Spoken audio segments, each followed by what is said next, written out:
Hello friends, स्वागत आहे तुमचं पुन्हा एकदा बायचित प्रणू चॅनल मध्ये। मी आहे प्रणू, ही आहे मम्मी आणि तुम्ही आपल्या चॅनल मध्ये पाहता फूड, कुकिंग आणि ट्रॅव्हल रिलेटेड व्हिडिओज। सो आज आपण मुलांसाठी ना चपातीचा काहीतरी इंटरेस्टिंग असा पदार्थ घेऊन आलेलो आहोत। चला तर मग अजिबात उशीर न करता आपण लगेचच रेसिपीला सुरुवात करूयात। चपातीचा पदार्थ बनवण्यासाठी आता सगळ्यात पहिल्यांदा आपल्याला इथे एक चपाती लागणार आहे। चपाती म्हणजे आपल्याला गव्हाची पोळी लागणार आहे। घरी जी आपण चपाती बनवतो ती ही चपाती इथे आपण पूर्णपणे बनवून घेतली आहे। आता इथे ना आपण एक प्लेट घेतली। प्लेटेमध्ये इथे आपण कांदा, टोमॅटो आणि ढोबळी मिरची मी अगदी बारीक चिरून घेतलेली आहे।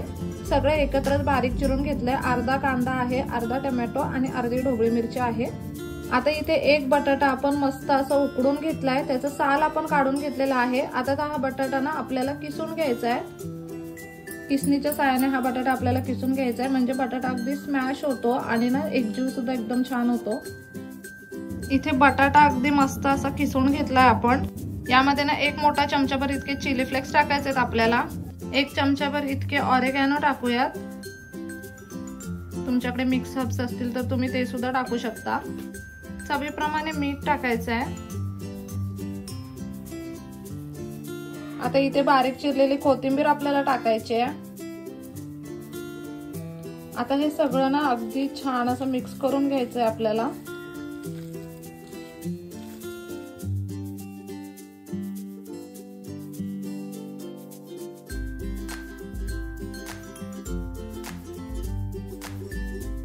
आता हे सगळं ना आपण अगदी छान असं मिक्स करून घेतलेलं आहे। आता इथे आपण ना ही जी चपाती आपण करून घेतलेली ती घेतलेली आहे। यावरती आपल्याला टोमॅटो सॉस टाकायचा आहे, मायोनीज टाकायचं आहे।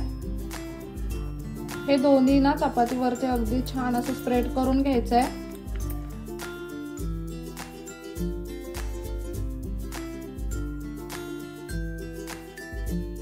आता हे जे मिश्रण आपण तयार करून घेतलंय ना ते आपल्याला चपातीवरती स्प्रेड करून घ्यायचंय।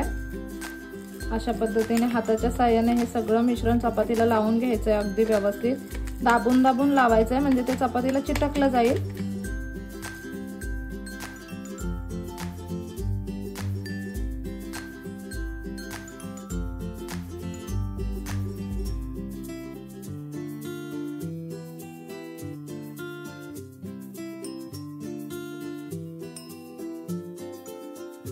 इथे तुम्ही पाहू शकता हे सगळं मिश्रण आपण चपातीला अगदी छान इक्वली असं स्प्रेड करून घेतलेलं आहे। आता इथे ना चपातीचा तवा आपण छान असा गरम करून घेतलाय। त्यावरती ना बटर टाकलंय एक चमचाभर इतकं आणि त्यामध्ये ना तेल सुद्धा टाकलंय अर्धा छोटा चमचा इतकं, जेणेकरून बटर आपलं ना करपलं जाणार नाही। हे ना सगळीकडे बटर आपण छान असं पसरवून घेतलंय आणि आता ही चपाती आहे ती आपल्याला यावरती उलटी करून ठेवायची आहे। इथे तुम्ही पाहू शकता आपण ही चपाती ना इथे उलटी करून ठेवली आहे। आता साधारणतः ना 3 ते 4 मिनिटांसाठी हे आपल्याला छान असं शेकून घ्यायचंय। एका बाजूने बटाटा अगदी व्यवस्थित शेकला गेला पाहिजे। मीडियम लो फ्लेम वरती आपण ह्याला छान असं शेकून घेऊयात।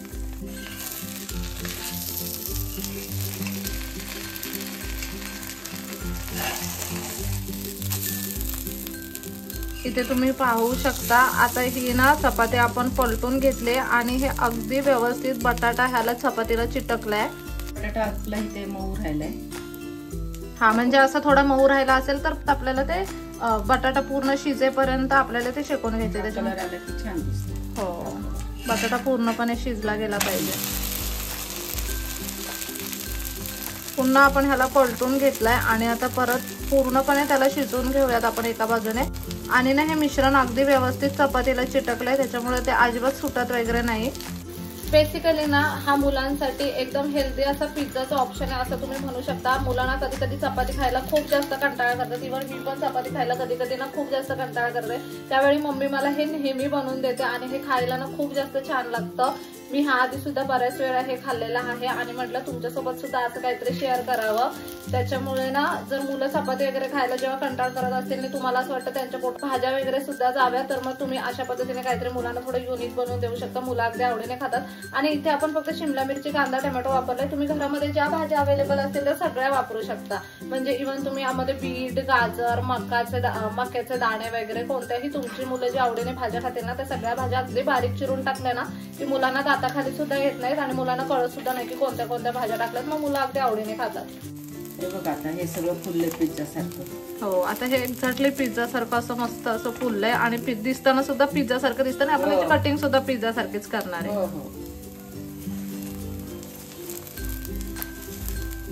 असं चमच्याच्या साह्याने प्रेस करून करून आपण ह्याला शेकून घ्यायचंय. आता हे ना व्यवस्थित शेकलं गेलं असेल, आपण ह्याला पलटून घेऊयात. वाव, तुम्ही इथे पाहू शकता अगदी मस्त असा कलर आलाय बटाट्याला. सगळ्या बाजूने बटाटा व्यवस्थित शिजला गेलेला आहे. ऑलमोस्ट आपला आता हा चपाती पिझ्झा बनून तयार आहे. आपण लगेचच ह्याला ना प्लेटमध्ये काढून घेऊयात. इथे तुम्ही पाहू शकता अगदी खूप थोडंसं चीज घेतलंय आपण, ते यावरती स्प्रेड करून घेऊया. चीज एकदम ऑप्शनल आहे, तुम्हाला हवा असेल तर तुम्ही टाका, नाही टाकलं तरी काही प्रॉब्लेम नाहीये. दिसायला छान दिसतं चीजमुळे, गार्निशिंग छान होते आणि थोडी टेस्ट सुद्धा एनहॅन्स होते. आता ह्याला ना आपल्याला पिझ्झा सारखं कट करून घ्यायचंय.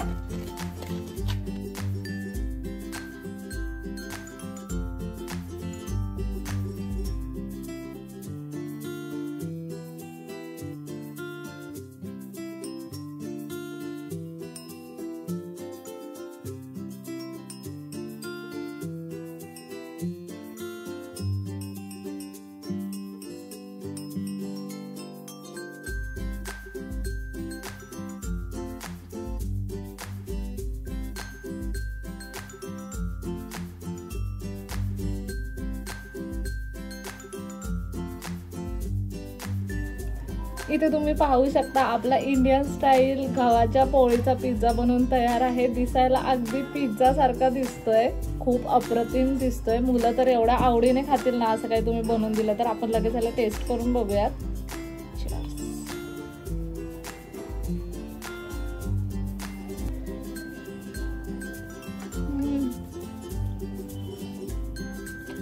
सेम पिझ्झा ना.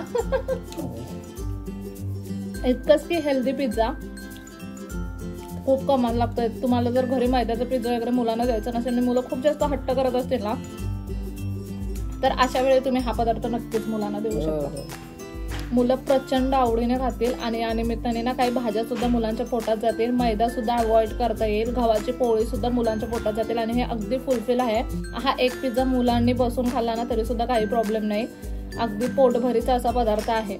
आणि वाटलं तर मुलांना मशरूम, पनीर हे सगळं तुम्ही वरून टाकून, म्हणजे ह्याच्यामध्ये ना तुम्ही काहीही टाकू शकता. फक्त जे काही टाकाल ते असं स्मॅश करून टाका. म्हणजे जेव्हा आपण ते पोळी अशी उलटी करतो तव्यावरती ना, आणि बटाटा आवर्जून टाका. म्हणजे ते बटाटा कसं बाइंडिंगचं काम करतं, त्याच्यामुळे ना तो बटाटा अगदी पोळीला व्यवस्थित चिटकला जाईल आणि ते सुटणार नाही. मग ते दोन्ही बाजूने छान असं शेकवता येतं.